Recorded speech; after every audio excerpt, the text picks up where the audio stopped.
Boa noite, meus irmãos, a graça e a paz. É bom estar aqui com vocês mais uma vez. Como disse o pastor Kleber, no nosso culto de missões, e conhecido como o nosso culto de ceia também. Queria convidar você, sem mais delongas, a entender uma coisa junto comigo hoje. Quando a gente abre a Bíblia, Deus está falando. Amém? Então abra sua Bíblia no livro de Daniel, no capítulo 6. Daniel, capítulo 6.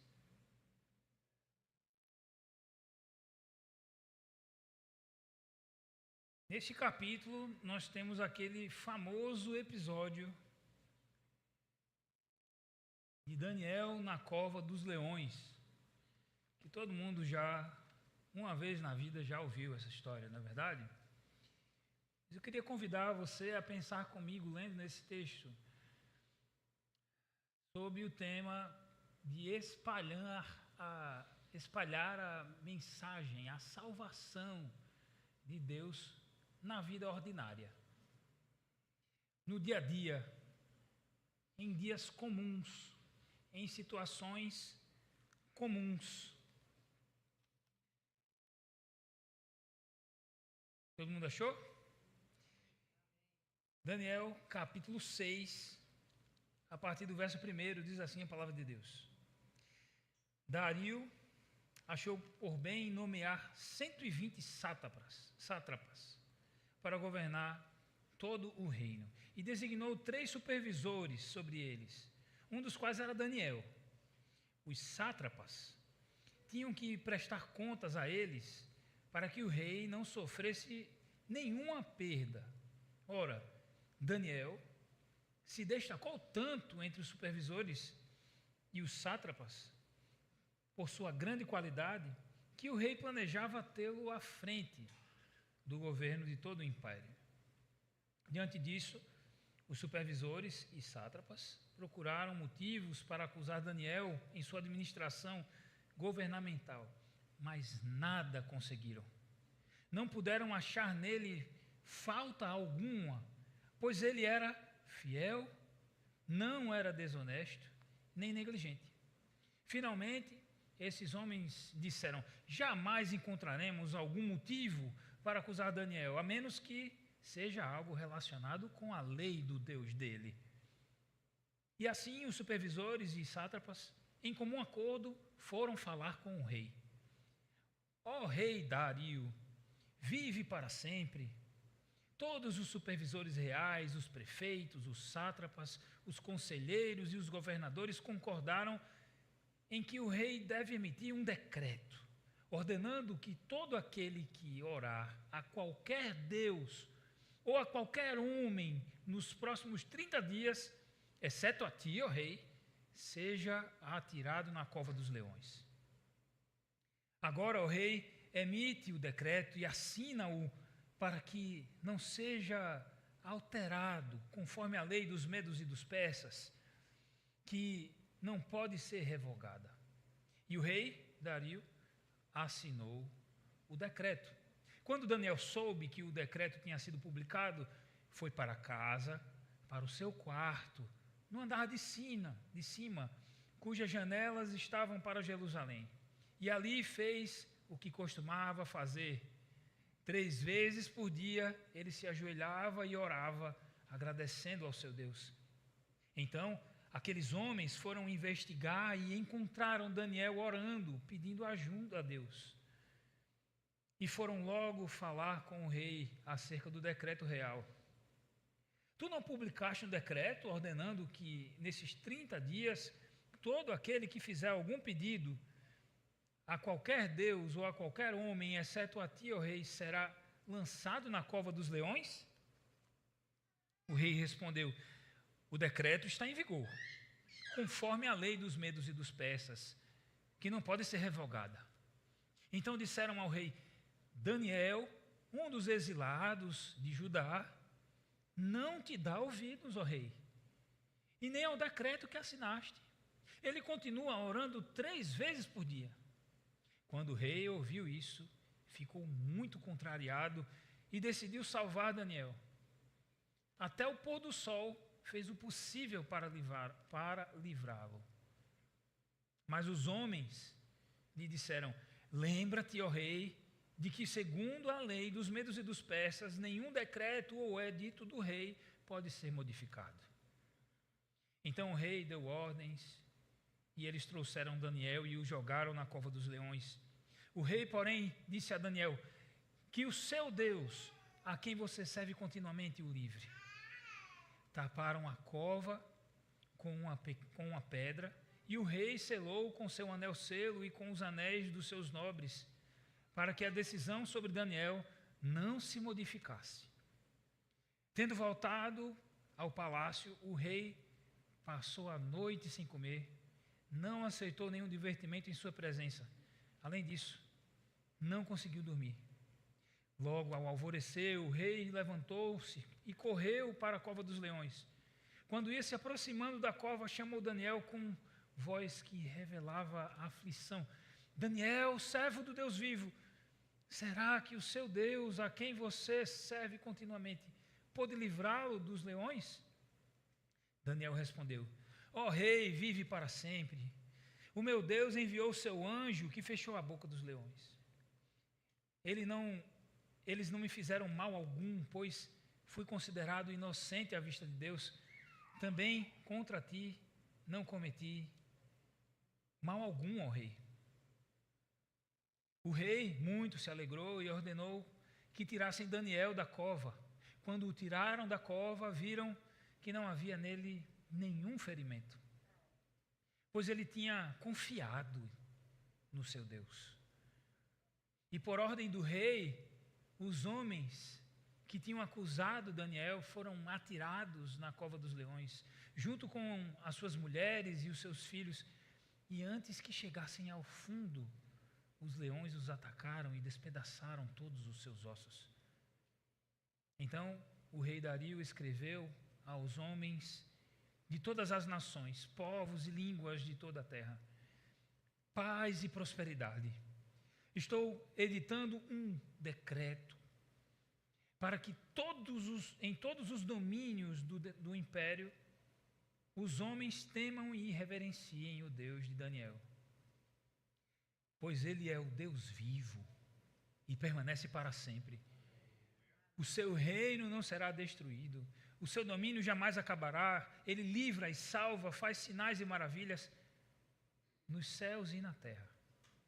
Ele livrou Daniel do poder dos leões. Assim Daniel prosperou durante os reinados de Dario e de Ciro, o persa. Senhor Deus, muito obrigado pela tua palavra, que é rica, poderosa e suficiente para nos ensinar. Abre os nossos olhos espirituais, que teu Espírito Santo nos ilumine nesse momento, para que possamos compreender as verdades puras da tua palavra. No nome do Senhor Jesus. Amém.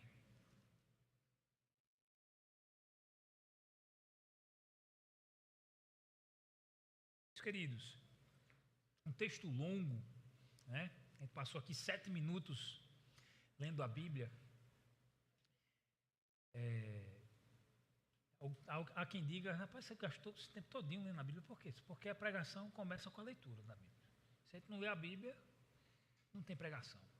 E a gente disse antes de ler a Bíblia o quê? Que quando a gente abre a palavra de Deus, Deus fala. E Deus falou conosco hoje. Se eu não falar mais nada, já está pregada a palavra de Deus, porque ela é suficiente. Dessa maneira, o que eu gostaria de fazer é ajudar os irmãos a compreenderem esse contexto, explicar um pouco do que isso significa, para que vocês consigam aplicar isso na vida de vocês. Amém?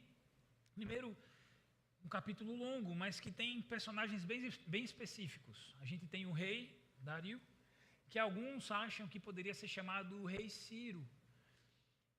Outros pensam que o rei Dario que existiu um tempo depois. O X da questão é que esse rei está aqui e faz parte dessa narrativa. Além do rei, nós temos os 120 sátrapas e os supervisores, né? Daniel e mais 2. E além, claro, das suas mulheres e filhos, né? Esses homens. Esses são os personagens desse texto. E como vocês puderam perceber, eles agiram, tiveram ações aqui no meio do processo. E a primeira coisa que aconteceu foi o rei decidir nomear 120 sátrapas. Esse nome não é tão comum para a gente hoje, né? Sátrapa. O que era um sátrapa? Era um governador. Né? Então, assim como a igreja que tem mais de 100 membros, é difícil do pastor Kleber conseguir ter contato com todo mundo, nós temos sátrapas aqui que lideram os pequenos grupos, né? Líderes geográficos, assim, né? Onde o rei colocava pessoas para representar ele lá. Eram governadores. Alguns pensam que poderiam acontecer divisões menores, né? Como a gente vê no verso 8, prefeitos, conselheiros, né? Entre esses sátrapas também. E os supervisores, que alguma tradução pode trazer aí como vice-rei também, tá? Dessa maneira, o rei fez isso, e esse rei, na verdade, é um rei medo-persa, que está sucedendo, está vindo depois do rei Belsazar, que se você for ler o capítulo 5, foi o sucessor, ele era da família do Nabucodonosor. 20 anos aproximadamente depois da morte de Nabucodonosor, Belsazar assume, mas nesse período, a Babilônia, que era a grande potência da época, estava sitiada pelos persas. E no capítulo 5 tem uma narrativa aqui dizendo que o rei quis tranquilizar as pessoas e mandou trazer as taças de ouro que Nabucodonosor trouxe de Jerusalém, e o Senhor pune esse rei, né? E os persas então tomam conta do que era da Babilônia. Então tudo que era da Babilônia passa a ser dos medo-persas. E Dario aqui é o primeiro rei que é citado. E ele muda a maneira de governar que acontecia na Babilônia. A média era que se tivesse 20 ou 30 sátrapas. E ele estabelece 120. E dá a entender que existia aqui, como eu já disse, subdivisões. Né? Então, o texto está dizendo, para a gente, ensinando a primeira coisa, que houve uma grande mudança na maneira de se governar a Babilônia ali. E mesmo com essa grande mudança na liderança, Daniel ganha um cargo de confiança. Né? Para trás aqui do capítulo, dos capítulos de 1 a 5, você vai perceber que Daniel vai ganhando essa confiança, o Senhor vai dando a ele esse espaço no meio de pessoas importantes na Babilônia. E aqui não é diferente.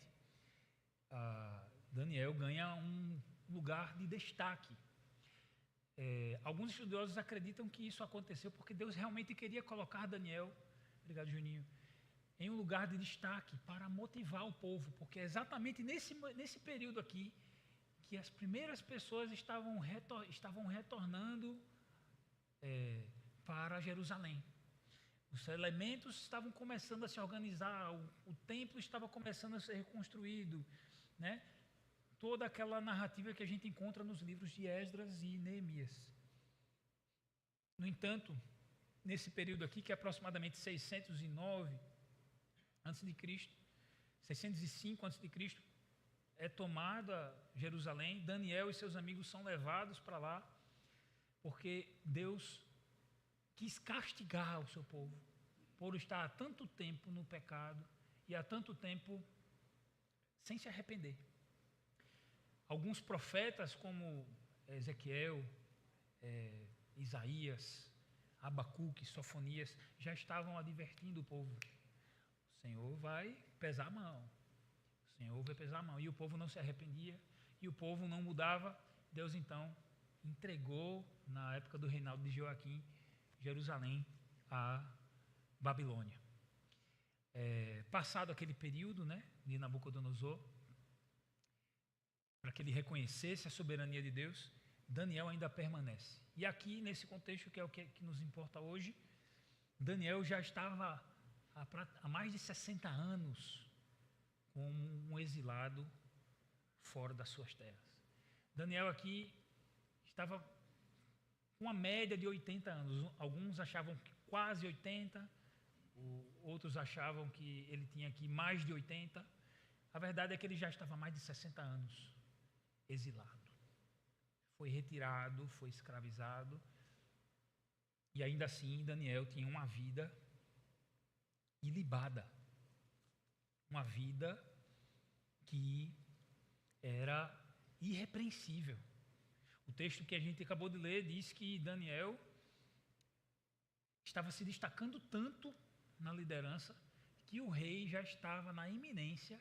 A próxima coisa que o rei ia fazer era: vou colocar esse reino na mão de Daniel, porque ele é um cara muito responsável, vou botar na mão dele. E aí as pessoas começaram a olhar para ele, né, e sentir inveja, e sentir coisa parecida que os irmãos de José sentiram lá em Gênesis. Porque parecia que José era o preferido do pai. Assim como Daniel parecia aqui ser alguém que Deus dava destaque. Mas ele não tinha um destaque aleatoriamente, de uma maneira sobrenatural. O texto bíblico diz que o rei queria fazer isso por causa das suas grandes qualidades. Que grandes qualidades que Daniel tinha? O verso 5 nos diz quais são essas grandes qualidades. Verso 4 diz que eles estavam procurando coisas para acusar Daniel, alguma coisa errada ali para encontrar ele com a boca na botija, mas eles não conseguiam porque Daniel era fiel, Daniel não era desonesto nem negligente. Essas qualidades, então, de fidelidade, de honestidade e de responsabilidade, colocaram Daniel no lugar onde ele estava.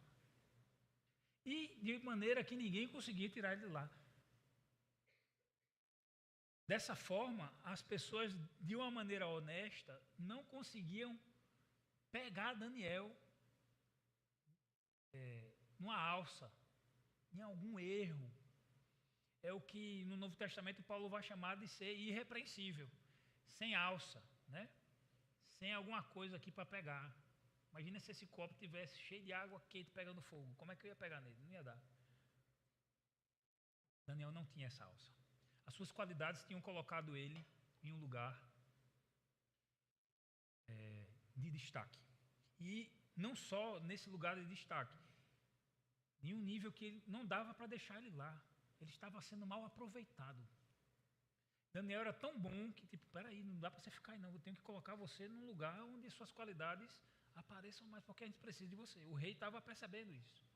É claro que a motivação do rei em mudar esse sistema de governança era para que ele não sofresse nenhum dano. O texto bíblico diz isso, né?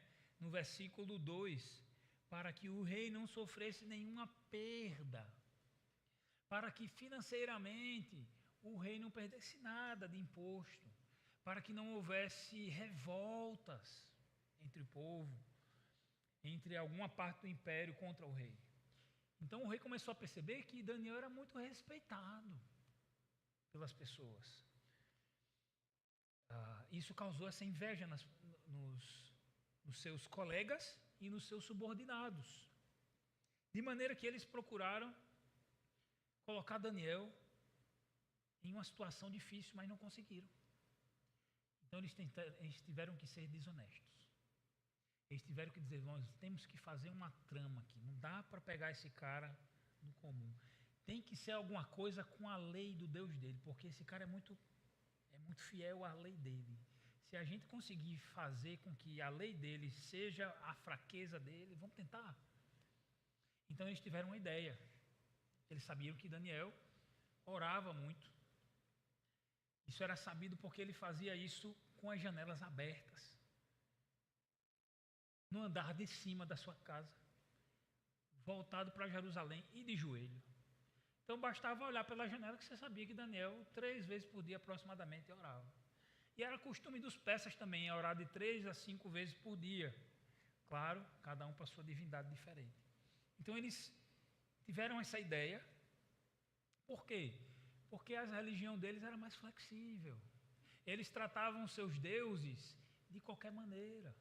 Então não tem problema ficar 30 dias sem orar para os meus deuses. Eles não vão ficar com raiva, não. Agora o Deus de Daniel não pode deixar de receber a adoração dele. Então eles tiveram a ideia de, em comum acordo, em conluio, ir até o rei, inflar o ego do rei. Rei, ó, o senhor é o cara.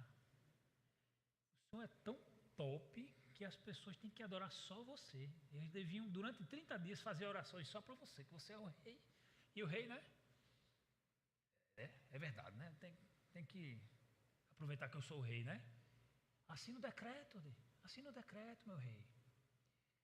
Essas duas palavrinhas aparecem no texto pelo menos mais de 30 vezes, quase 40 vezes nesse pequeno capítulo. Não sei se vocês perceberam, mas a palavra decreto aparece aí pelo menos 9 vezes. E enquanto a palavra rei aparece 27 vezes nesse capítulo. Daniel, que é o outro personagem importante aqui, aparece 19 vezes nesse texto. E a gente vai pensar como essas coisas se encaixam, o que é que tem a ver isso, tá? Mas o rei vai lá e assina esse decreto. E Daniel, diante desse decreto, não muda sua postura. Porque Daniel era um adorador do Deus vivo. O próprio rei chama ele de servo do Deus vivo. O texto diz que Daniel confiava no Deus vivo dele. E diz que ele orava em gratidão a esse Deus e também pedindo ajuda a esse Deus. Daniel então não muda de situação. Ele entende que adorar a Deus é uma coisa que ele faz acima de todas as coisas. E que sim, eu vou obedecer à lei dos homens, contanto que ela não fira a lei do meu Deus. Eu não vou deixar de orar. Daniel então, ao ouvir a notícia, parece uma escadinha, né? Ele entra na sua casa, no seu quarto, no andar de cima, com as janelas voltadas para Jerusalém, e faz o que ele costumava fazer. Se ajoelhava 3 vezes ao dia e agradecia a Deus. Ele então é pego numa investigação desses homens, o plano deles deu certo, e Daniel é capturado aí, ou pelo menos descoberto em uma coisa que poderia prejudicá-lo. O rei, então, inocente, entre aspas, né, sem saber que eles estavam querendo pegar Daniel, diz, está valendo. Mas quando ele descobre que era Daniel, a Bíblia diz que o rei ficou contrariado, porque o rei confiava em Daniel. O rei gostava do trabalho de Daniel. E o rei, mais do que isso, entendia que precisava do trabalho de Daniel.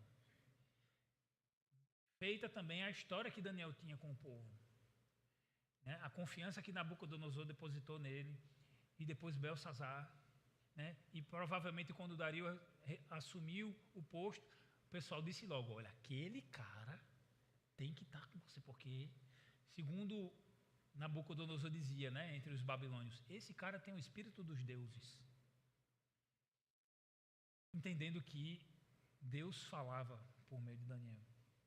Então o rei fica nervoso, viu que fez besteira, e ele então tenta demorar o máximo para dar a sentença, só que ele já havia sido pego porque a lei dos medos persas não podia ser alterada nem mesmo pelo rei.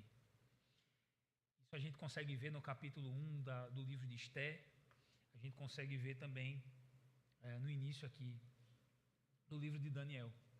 Dessa maneira, o rei estava com as mãos atadas por causa do seu ego. Por causa do seu ego, ele estava prestes então a perder a pessoa que ele mais estimava no império inteiro. De maneira que o rei coloca uma gotinha de esperança. Ele dá ordens, o pessoal pega Daniel, mas o texto bíblico diz que ele disse, ei Daniel, vem cá, deixa eu dizer um negócio para você, que o seu Deus, a quem você serve continuamente, livre você. O rei estava com essa expectativa, mas ele também tinha a realidade diante dele. Leões famintos querendo comer. Então, o rei baixa a cabeça, depois de fecharem ali o lugar da cova dos leões, que, segundo alguns estudiosos, eles acreditavam que havia um buraco que eles cavavam, né? Mas lá na frente havia uma espécie de rampa onde os leões entravam, e nesse buraco eles jogavam a pessoa sentenciada, né? Então eles jogaram, foi colocada uma pedra e o selo na pedra para que ninguém pudesse retirar Daniel dali. Até o selo eles fizeram o rei colocar o seu anel selo lá, para que o pessoal não mudasse a sentença de Daniel. E Daniel então é colocado lá na cova e o rei fica aflito. A Bíblia diz que ele volta para o palácio, que ele passou a noite sem comer nada, não quis comer. Ele não quis divertimento, não quis que pessoas viessem entreter ele, ele disse, não quero não. E o texto dele ainda diz que ele ficou a noite inteira sem dormir, como que esperando o dia seguinte, quando eles poderiam verificar o que tinha acontecido lá na cova. Diz a Bíblia que, como a gente leu, ao alvorecer, ele corre para lá e com a voz que revelava a aflição, disse, Daniel, o seu Deus a quem você serve continuamente, pôde livrar você? Será que ele pôde livrar você da boca dos leões? E Daniel então responde ao rei. E o rei, aliviado, né, compreende que o Deus de Daniel era muito poderoso. Compreende isso e, mais do que isso, manda tirar Daniel de lá e observa que não tem nenhum ferimento, nem arranhado o cabo estava. E ele disse, segundo Daniel, que o Deus mandou o anjo que fechou a boca dos leões. Esse anjo, segundo alguns estudiosos, é o mesmo anjo, é o mesmo quarto homem que aparece lá na fogueira, né? Com seus amigos Sadraque, Mesaque e Abednego. Muitos acreditam que era a própria segunda pessoa da Trindade, o Senhor Jesus, em uma maneira antropomórfica ali, né? Pré-encarnado, aparecendo lá. A verdade é que o rei percebe que Daniel tinha o favor de Deus. E ele então rapidamente manda as pessoas que tramaram isso, ou seja, aqueles 120 sátrapas e mais os 2 supervisores com Daniel, mais as suas mulheres, mais as suas crianças, entrarem na cova dos leões. E o texto bíblico diz que eles quebraram os ossos todos. Pensa aí, 120 homens tirando suas mulheres e crianças. Uma sentença como essa demonstra que não queria-se nem que eles tivessem posteridade. Né? As poucas vezes que isso aparece no Antigo Testamento nos mostra que isso era para que houvesse aniquilação daquele povo. E por fim, então, o rei reconhece, através de um decreto, que todas as nações, povos e línguas da terra deveriam reconhecer o Deus de Daniel. O que é que a gente pode aprender com esse texto? Eu separei aqui algumas verdades que o texto nos traz. A primeira delas é que é possível viver uma vida fiel, honesta, responsável, irrepreensível, e glorifica a Deus sem se corromper nesse mundão.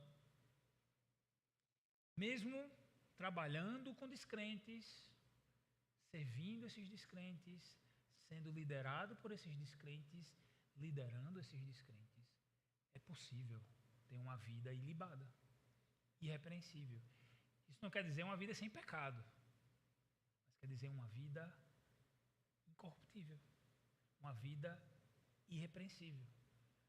Há quem diga, eu já conheci pessoas que diziam assim, rapaz, o negócio é trabalhar com um crente, porque dou graças a Deus aqui que eu sou funcionário da igreja, porque você sabe, né, trabalhar nesse mundo, pelo amor de Deus.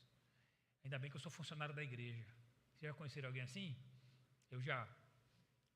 E já vi também essa mesma pessoa dizer, rapaz, como é que a pessoa trabalha na igreja e é assim, né? Pois é. Eu já vi também pessoas trabalhando para empresas de irmãos da igreja, achando que ia ser melhor. E na verdade viu a corrupção do irmão lá na empresa. Sofreu corrupção do irmão na empresa. Vou lembrar você, meu irmão, que o Senhor Jesus, na sua oração sacerdotal em João 17, não orou para que você saísse do mundo, mas para que você fosse livrado do mal. Pelo contrário, Deus colocou você no mundo. E Ele quer você sendo sal e luz no mundo. É isso que Jesus diz. E no mundo é que as pessoas vão ver as suas boas obras e glorificar o seu Pai que está nos céus. É o que Jesus diz em Mateus 5,16. Por isso, esse texto, e na verdade o livro de Daniel nos mostra claramente isso. Não importa aonde você é colocado, a sua fé não deve mudar. A sua fé deve impactar outras pessoas. É possível. O Espírito Santo habita em você. Você consegue ser crente aonde você está. Você não precisa se corromper. Você não precisa negociar o evangelho para trabalhar aonde você trabalha ou para ser da família que você é. Você não precisa dizer piadas imorais para ter amizade das pessoas do seu trabalho. Você não precisa participar de grupos de WhatsApp nos quais se colocam pornografia para você ser incluído nos seus amigos de trabalho. Você não precisa disso. O texto nos ensina claramente isso. É possível viver uma vida fiel, honesta e responsável, incorruptível, que glorifica a Deus no mundo. Essa é a primeira verdade que esse texto nos ensina. Isso é possível. Segunda verdade que nós podemos observar é que não só é possível, como é da vontade de Deus que você viva essa vida fiel, honesta e responsável aonde você está. Você acha que você está onde você está por quê? Porque o seu pai é o dono da empresa? O seu tio, seu parente é dono da empresa? Você acha que você está lá tão somente porque você passou num concurso público? O Senhor colocou você lá, aonde você está. O Senhor colocou você na família que você está. Você pode não gostar do seu pai, da sua mãe, do seu tio, da sua avó. O seu pai que está nos céus, colocou você nessa família. O seu pai que está no céu te deu a sogra que você tem. O sogro que você tem. Você não está aleatoriamente onde você está. Você está aonde Deus quer que você esteja. Isso é claro também nesse texto. Dessa maneira, antes de reclamar onde você está, pense. Foi o Senhor que colocou você aí. E como você pode glorificar Ele estando onde você está? Como você pode anunciar esse Deus estando onde você está? Certamente exercendo essas qualidades que Daniel exerceu, né? Fidelidade, honestidade, responsabilidade.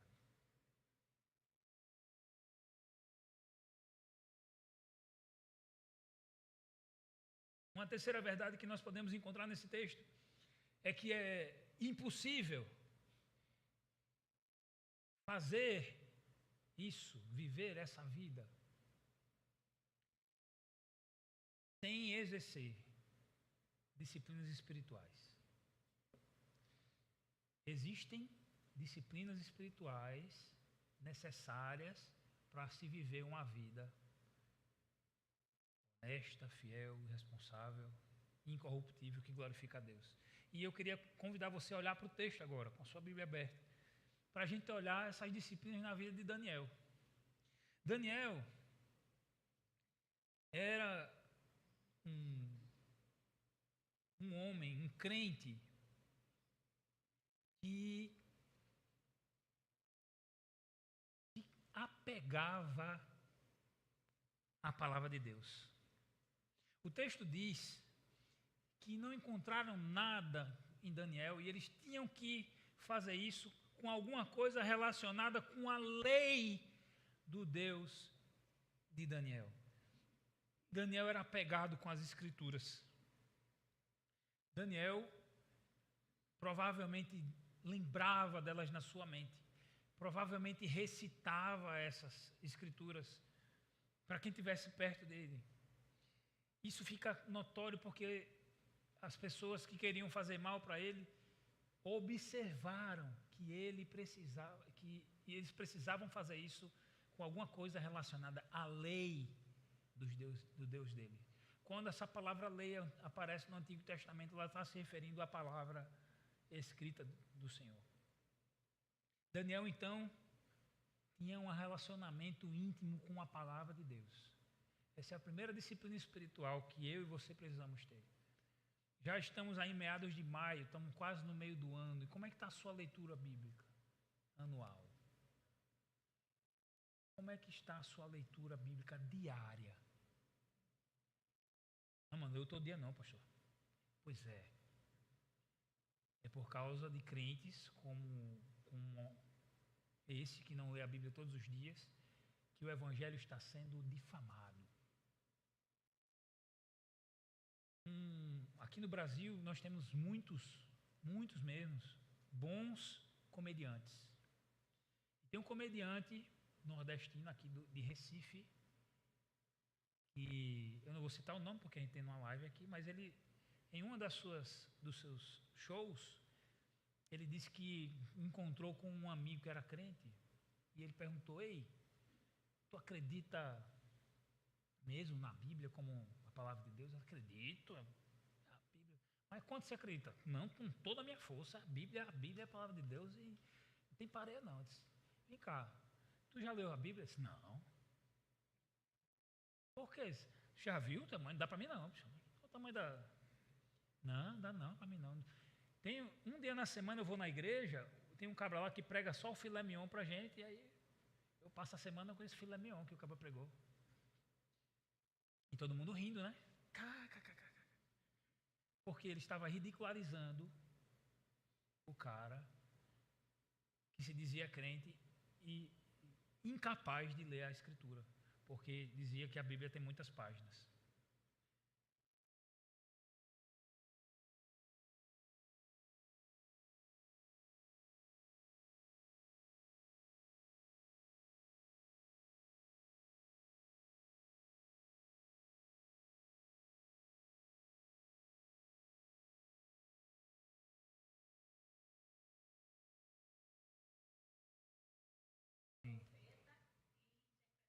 Isso, exatamente.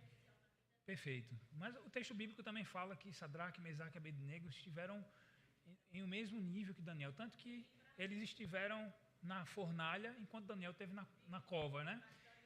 Por causa do nosso tempo, a gente precisa... O profeta hoje é o que está pregando na Escritura, aqui na frente. Amém? O texto bíblico, então, nos apresenta que Daniel tinha esse relacionamento com a palavra de Deus. E nós precisamos resgatar isso. Gente, nós somos o povo do livro. Nós somos o povo do livro. Cadê os versículos que nós decoramos? Cadê a escritura que deveria ser a nossa regra de fé e prática? Você está aqui e não é só o pastor que tem que ler a Bíblia, não. São os irmãos, todos que são crentes. Sem essa disciplina espiritual, tu vai passar vergonha. Tu vai chegar nos cantos e as pessoas vão rir da tua cara. E eu acho é pouco.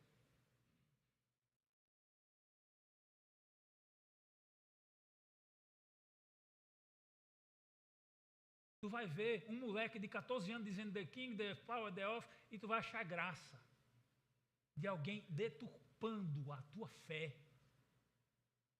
Tu vai achar engraçado as pessoas acreditarem num moleque como esse e ridicularizarem pastores que passaram a vida inteira pregando o evangelho, como o Kleber, por exemplo, com quase 30 anos de ministério. Lê a Bíblia. Do contrário, tu não vai ter uma vida incorruptível lá fora. Segunda disciplina espiritual que a gente observa nesse texto na vida de Daniel é que ele se apegava não só com a palavra de Deus, mas também com a oração. Daniel orava constantemente. O texto bíblico diz que ele, quando escutou o decreto, foi orar. Mas nesse mesmo texto diz que ele foi fazer unicamente o que ele já costumava fazer. Daniel já tinha o costume de orar constantemente, e é por isso também que ele é visado. O decreto que foi sugerido é justamente para que ninguém pudesse orar, porque Daniel era um homem de oração e conhecido como homem de oração. As pessoas chegavam para Daniel muito provavelmente para pedir orações. Por favor, ora para o teu Deus isso aqui. Quando a gente sabe que alguém ora muito, a gente faz isso ou não faz? Pergunta a irmã Isis. Quantas pessoas não chegam para ela? Irmã Isis, por favor, ore por isso aqui. Por quê? Oração é uma disciplina espiritual indispensável. Daniel também servia a Deus continuamente. Essa disciplina está faltando em muitas igrejas hoje. 10%, 15% dos irmãos é que fazem tudo. 10, 15% dos irmãos aqui estão em 2 ou 3 ministérios. A gente está tendo que regular, dizendo no máximo 2. A gente teve que abrir mão de uma pessoa que é pipoco na Jumei, que é a Kátia, para que ela pudesse assumir o acolhimento. Porque não tinha ninguém para assumir o acolhimento. A gente teve que abrir mão de Kátia, porque ela também já serve aqui no louvor como ministra. E a gente está numa igreja de 110 pessoas, com pessoas que a gente conta nos dedos, que estão de fato servindo. Há quantos domingos a gente não coloca aqui? Ei, gente, o Crescer está precisando de gente. Quantas pessoas a gente tem para dar aula no Crescer? 6 pessoas numa igreja de 110 membros. 108 membros congregados. 6 pessoas. Sabe o que isso implica?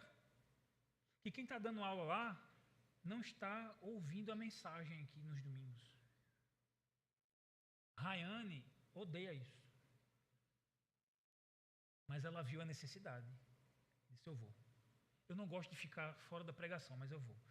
Mas já chegou para Daniel, eu fico uma vez no mês para poder equilibrar aqui. Por quê, meus irmãos? Compreende a importância da pregação.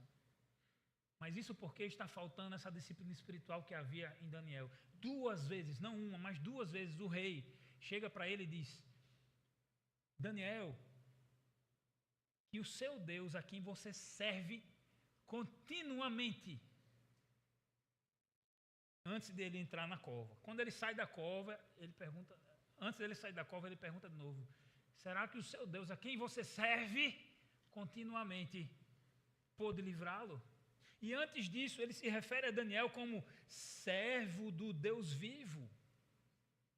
3 vezes aparece isso aqui. Daniel era um servo do Deus vivo.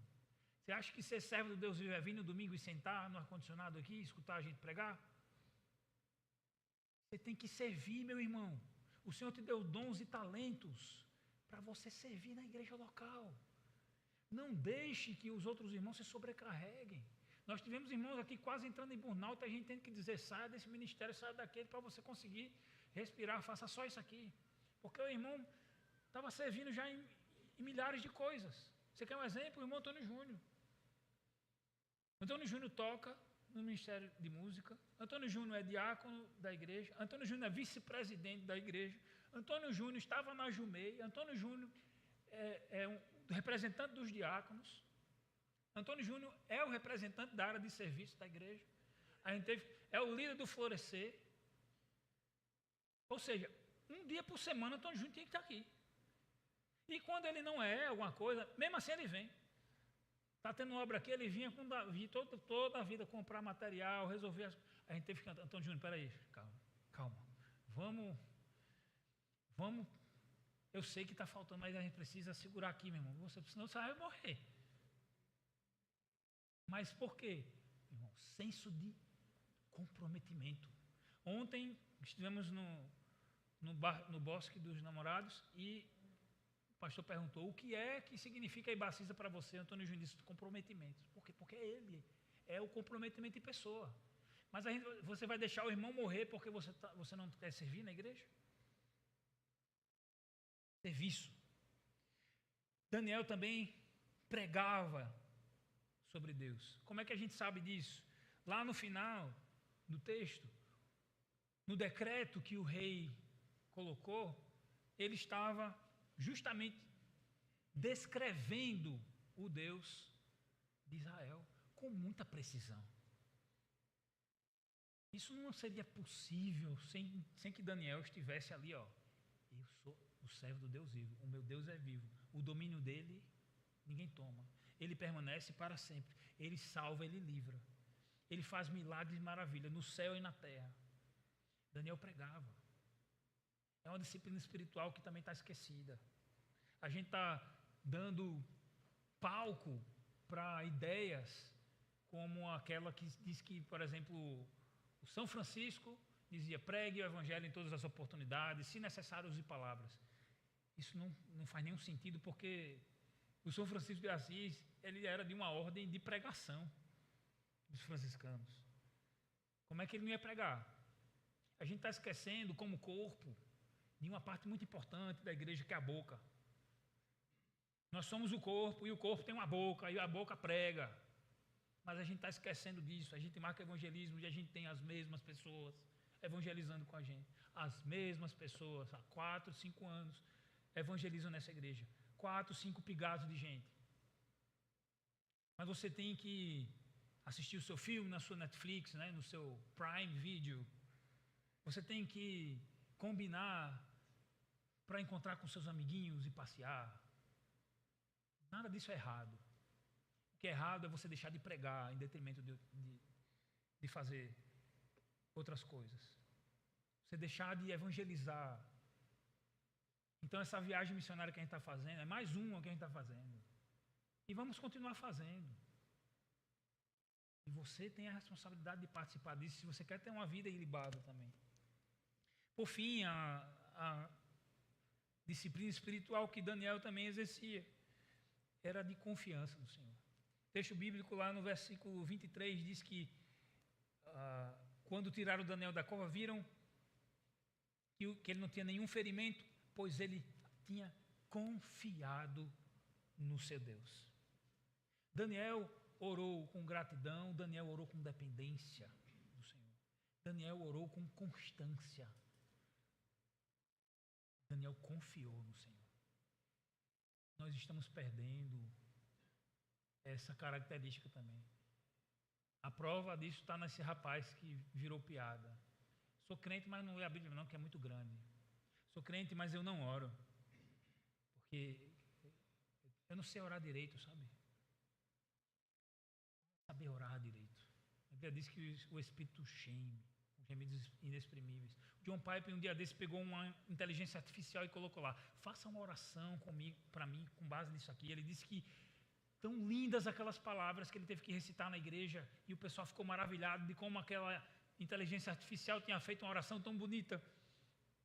É quando o Piper disse: não se trata das melhores palavras, porque as inteligências artificiais vão ter melhores palavras do que nós. Se trata de palavras que são geradas pelo Espírito Santo na nossa vida. Essas disciplinas, então, espirituais devem nos levar a viver uma vida que impacta pessoas. Essa é a aplicação primeira.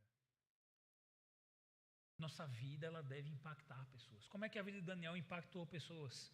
Ela impactou, primeiramente, os seus colegas de trabalho, subordinados e colegas, de maneira tal que eles se incomodaram de tão bom que Daniel era. Como é que você pode ser tão honesto assim? E aqui no Brasil não é tão difícil. Não precisa disso, não tem um jeitinho brasileiro, aí o pessoal escolhe assim, não. Dá para a gente dar um jeito nisso? Daniel, não, tem nada de jeito. Vamos fazer do jeito certo. A vida de Daniel impactou as pessoas que trabalhavam com ele por causa da sua postura. Qual é a sua postura? Como você se comporta quando você não está sendo visto? No jardim de oração hoje foi lido o Salmo 139, que diz que não importa onde você vá, o Senhor está vendo você.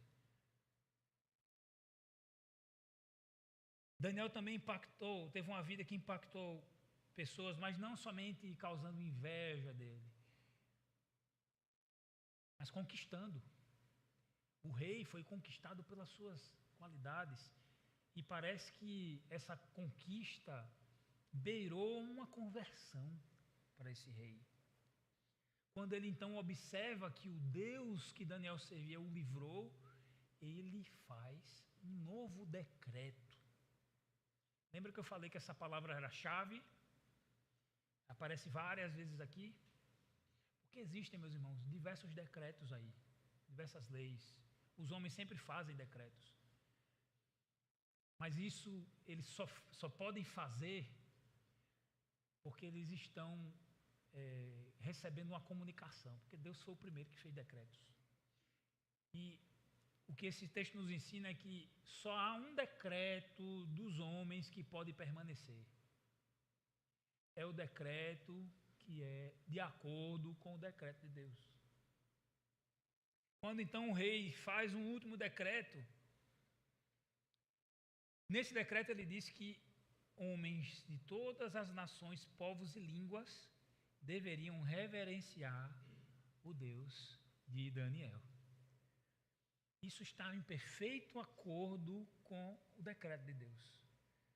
Homens de todas as nações, povos e línguas deverão, então, adorar a Deus. Daniel impacta a vida do rei, então, sendo um canal para que Deus fosse revelado para alguém que não o conhecia. E é aqui o X da questão. O rei aparece tantas vezes aqui, mas no final ele reconhece que tem um rei que é maior que ele. O rei assina um decreto que é tantas vezes citado aqui, mas que no final se reverencia ao decreto do Rei dos Reis. Esse Deus, então, nos é apresentado como um Deus que permanece para sempre, que seu reino não será destruído, o seu domínio jamais acabará, ele livra e salva e faz sinais e maravilhas nos céus e na terra. Esse Deus é o Deus que colocou você onde você está, para que de alguma maneira você seja um canal para comunicar essa verdade, para comunicar quem é esse Deus. E esse texto aponta para o Senhor Jesus. Se você der uma olhadinha para finalizar no verso 21, quando Daniel diz: ó rei, vive para sempre, o meu Deus enviou o seu anjo. Você lembra de algum versículo no Novo Testamento? Porque Deus enviou o seu filho. E anjo aqui é a palavra mensageiro, o seu mensageiro. Para que todo aquele que nele crê não pereça, mas tenha vida eterna. E Daniel disse: os leões, não me fizeram mal algum, pois eu fui considerado inocente diante de Deus. Quem foi que veio enviado por Deus para que você se tornasse alguém inocente, considerado inocente diante de Deus? Jesus. Dessa maneira, olhando para a vida de Daniel, uma vida ordinária, uma vida comum, uma vida de um exilado durante 60 anos, longe do seu povo, uma vida que anuncia o Cristo. Onde está? Isso não quer dizer que nós não precisamos enviar missionários a Lemar, tá? Temos que enviar os missionários a Lemar. Mas esse texto nos ensina como nós devemos ser missionais, sermos relevantes aonde nós estamos. Nós temos que impactar vidas aqui no satélite. Nós temos que impactar vidas no trabalho onde nós estamos. O pessoal vê JT filmando muito, né? Fazendo foto, vendendo carro, não sei o quê, fazendo vídeo. Mas lá onde ele trabalha, tem um devocional todo dia de manhã. O JT lá, aproveita para registrar também isso. De alguma maneira as pessoas estão vendo devoção na vida dele. De alguma maneira as pessoas respeitam você por quem você é, pela sua fé. Já aconteceu de eu entrar na sala dos professores e o pessoal está lá falando pornografia e disse, aí parou, chegou Igor. Morgou. Por quê, gente? Respeito. Não é porque eu sou bom, não. É porque existe um Deus vivo. Existe um Deus que permanece para sempre. Que o seu domínio não vai acabar. E que ele faz milagres. E ele fez um milagre que foi salvar um miserável pecador que eu sou. Só Deus sabe, minha esposa sabe, minha filha sabe como eu sou pecador. Deus tem misericórdia na nossa vida. Deus controla a nossa vida. Dessa maneira, Deus trabalha no ordinário. Deus trabalha no comum. E às vezes Ele pode nem livrar você do problema, mas livrar você no problema. Foi o que aconteceu com Daniel. Deus não livrou ele da cova, mas livrou ele na cova. Então, no problema que você está passando hoje, talvez você possa glorificar a Deus e dizer, Deus enviou seu filho e eu fui considerado inocente diante de Deus. E nós possamos, então, espalhar a mensagem de salvação de Deus no dia a dia, na segunda-feira, na terça-feira, na quarta-feira, na quinta-feira, na casa, no trabalho, na escola. Amém? Vamos orar. Senhor Deus, muito obrigado pela tua palavra, que é rica, que é poderosa para nos confrontar, Senhor. E que de fato nós possamos, Senhor Deus, deixar que o teu Espírito nos encha e na nossa vida ordinária, no nosso dia a dia, sermos levados a propagar o teu evangelho, a vivermos as disciplinas espirituais necessárias. Senhor Deus, tem misericórdia de nós. Em nome do Senhor Jesus, nos ajude a ser sal e luz aonde o Senhor nos colocou. Nos mostre para quem nós vamos pregar o teu evangelho. Nos leve à oração, Pai. Nos leve a sermos homens e mulheres de oração, constantemente diante do Senhor, constantemente servindo ao Senhor com nossos dons, talentos e habilidades. Essa é a nossa oração, Senhor Deus, que te fazemos no nome do teu Filho, em nome de Jesus.